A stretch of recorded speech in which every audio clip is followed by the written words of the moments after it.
명리학 관점으로 보는 일본 성문화 왜 개방되었나? 본 영상은 19세 이상 언급되는 어휘는 없으며 자극적인 사진은 일체 없습니다. 만약 자녀와 함께 시청한다면 12세 이상만 관람하시길 바랍니다. 안녕하세요. 베리굿 지식입니다. 오늘도 어김없이 흥미로운 주제를 들고 왔습니다. 바로 일본 성문화입니다. 왜 성문화가 많은지 궁금하지 않으세요? 명리학 4주로 풀어보았습니다. 왜 그런지 작게나마 저의 짧은 지식으로 풀어보겠습니다. 우리가 도대체 이해할 수 없는 부분이기도 합니다. 자, 그러면 왜 그런지 한번 들여다보겠습니다. 사주 명리학 혹은 주역 공부하신 분들 있으실까요? 그러면 그분들은 제가 무슨 말을 하고 있는지 이해할 수 있을 듯 합니다. 음양 오행 중에서 오행은 한 번쯤 들어보셨나요? 목, 화, 토, 금, 수 이렇게 에너지 기운이 있습니다.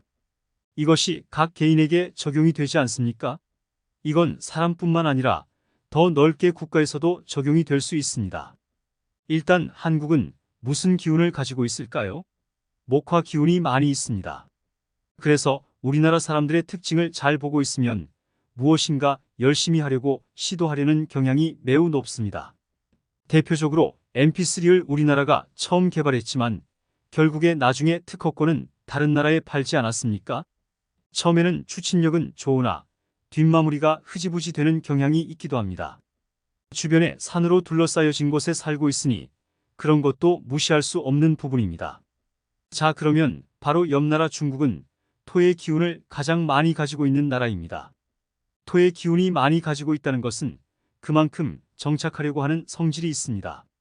토의 기운이 많이 있는 사람들의 사주 특징은 정규직, 공무원들이 대부분입니다. 그들은 어디로 이동하거나 이주하는 거 싫어하는 체질입니다. 다음 일본입니다. 일본에 왜 성문화가 많을까요? 일본은 지리적으로 봐야 합니다. 일본은 태풍, 지진, 해일, 쓰나미 영향이 상당히 많습니다. 일본은 전체적으로 섬나라 인식이 강합니다. 일본의 지리는 한마디로 수가 많은 나라라고 합니다. 사주에서 수를 의미하는 것이 무엇인지 아시나요? 물입니다. 물이 어떤 성질을 가지고 있을까요?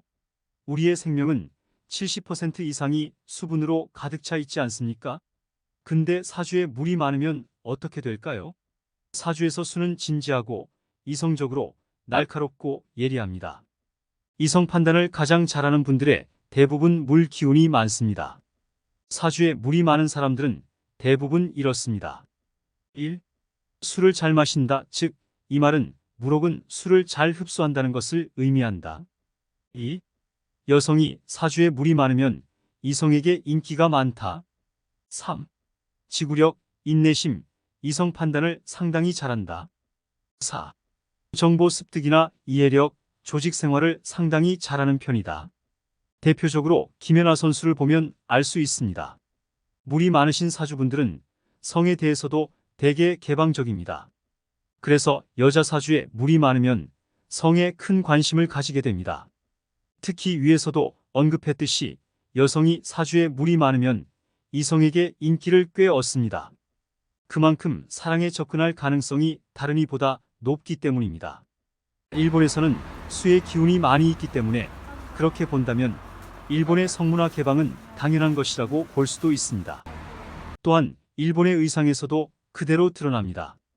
일본의 과거 성문화 역사들을 들여다보면 신발도 나박신이고 일본 옷의 기모노 옷은 여성들이 쉽게 풀릴 수 있다고 합니다. 그 이면에는 일본의 시대적 역사 배경도 알면 상당히 흥미롭습니다.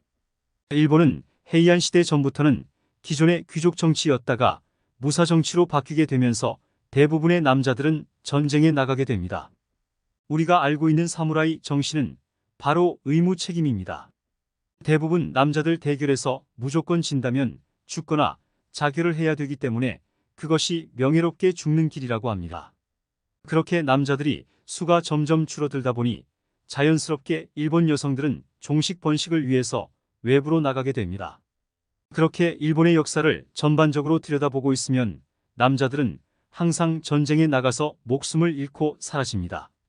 일본 여성들은 지금은 다 그런지 모르겠지만 아무리 과거 성생활이 문란했어도 결혼을 하게 되면 가정을 위해서, 남편을 위해서, 자식을 위해서 헌신을 한다고 합니다.